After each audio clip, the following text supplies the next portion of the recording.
Craig, a different format, a good turnaround time. What has been the focus of the preparation?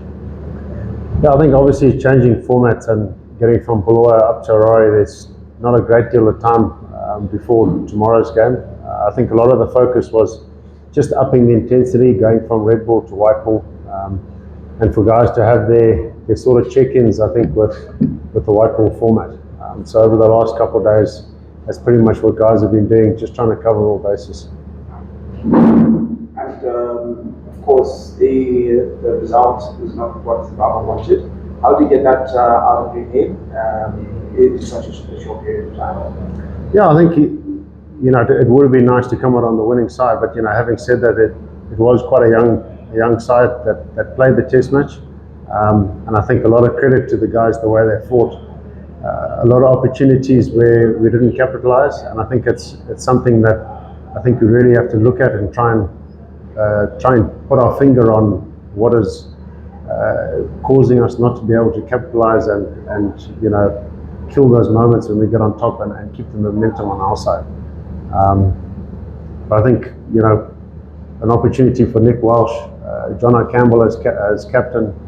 I thought guys did really well in provided the conditions that they were in. And you're going to the match without Shaw Williams and Tony Miller coming in. What is the offer that's different, and how are you expecting to replace Shaw Williams? Replace is probably the wrong word, but how are you going to cope without Shaw Williams? Yeah, I think Willow is obviously an integral part of the squad, and missing him, I think, leaves a bit of a gap in both departments, in bowling and batting. But Wellington Masakadze is in the squad, so he does cover that role quite nicely, and he's very versatile with the ball.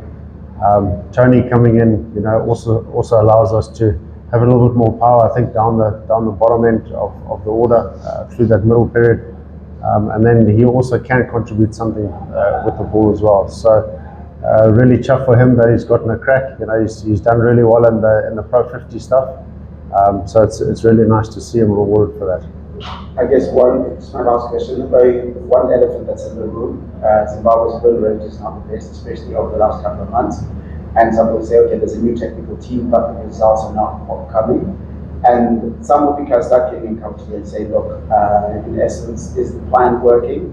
So what do you say to the fans, especially those that are saying, look, we know it's a transition period, but it'd be nice to get serious with it, especially having only won once in the last 6 matches against Ireland, for example. Yeah, no, certainly. And I think, what we're trying to do as players and as a group is try and stick to our processes. I think everybody's work ethic throughout our training sessions and that is really good, and the intensity has gone up because we feel that we need to raise the bar a little bit further, and try and get guys to train a lot more in an uncomfortable environment. I think that's the only way that you are going to get better, and that does take a bit of time in order to transition into the games.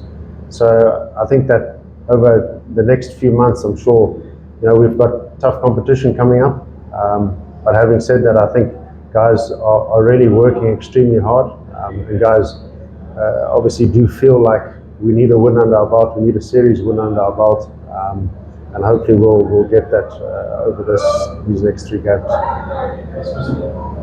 Well, Craig, do you feel that the AI format is a version of cricket suits you more? Many analysts have criticized the team for playing too many shots in tests. In test matches? Yeah, I think the ODI. Do you feel that it suits you more? Me personally? No, the team. Look, I think it's just about finding the right balance, and I think that's sort of where we are as a team, playing test matches, playing ODIs, and playing T20s. It's trying to find the right balance and the right tempo at which to bat at. And ODIs, you have a little bit more time to be able to work that out. So I do think that our success has come majority in the white ball stuff. So looking ahead to these 3 ODIs, I think it's more about getting rid of our trends of losing group wickets and things like that, and trying to make sure that we can really set a decent platform, especially throughout that middle period where it's been letting us down. And also, the team is sort of in a transitional phase. A lot of new guys are coming through. And how have they been adapting to the demands of international cricket? No, I think they've really enjoyed it.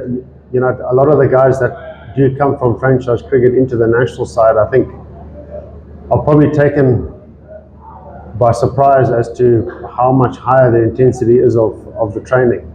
And I think it's something that we can certainly look at is to try and raise that sort of intensity at franchise level, so that when guys do come to the national side, it's not such a big change for them. It's something that they're used to, you know, and you just sort of slot in straight away at the same level. I feel like at the moment, quite often guys sort of come to the national setup and they have to really up their game a fair bit, which also takes a little bit of time to get up to speed. So it's certainly something that I think can improve, and I'm sure it will over time. You missed the test along with Gaza. Is there any push of you guys as senior players that when you then come back into the team and young players are trying to make their name, and is there any push of you guys then perform or even lead the team in such a situation? No, I don't think there's any added pressure. I think the pressure as a senior player and those responsibilities, I think, are always there. It doesn't really matter if you've missed a test in my case or in Raz's case, and then you're coming back into the squad now. I think everything pretty much stays the same. Your responsibilities are all the same. The pressures that you face leading up to a series or games, they're all the same as well. I think a lot of it's just about how you prepare and how you mentally get ready for the games. What should we expect from the surface? I think sports club can be a little bit tricky, obviously, early in the morning. We know what it's like with the overhead conditions, and that are also a little bit unpredictable. So I think the wickets will play probably a little bit more batter friendly compared to the Afghanistan series. But at the end of the day, I think we turn up on the day and we have a look and try and best assess it then. Can we just sneak one more? One of the issues that Zimbabwe had is batting the 50 overs, even batting the 20 overs. What is the plan for that? Because over the last couple of months, it seems to be something for struggle. Yeah, I think a lot of it is probably down to just the game awareness and the situational awareness. I think that guys need to focus on.